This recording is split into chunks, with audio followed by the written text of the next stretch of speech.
I da došli još jedan razred gameplaya. U današnjem tutorialu ćemo vam pokazati zašto vaš neki lokalni disk, na primjer C, ima malo više memorije. Evo, na primjer ovaj moj.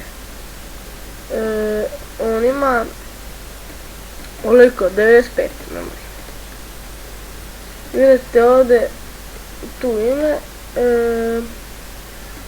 da idete downloads i sve izbrišete odavde šta ste skidali.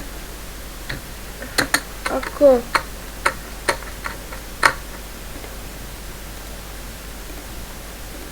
klik, evo, da vidite da mi je prazna kanta.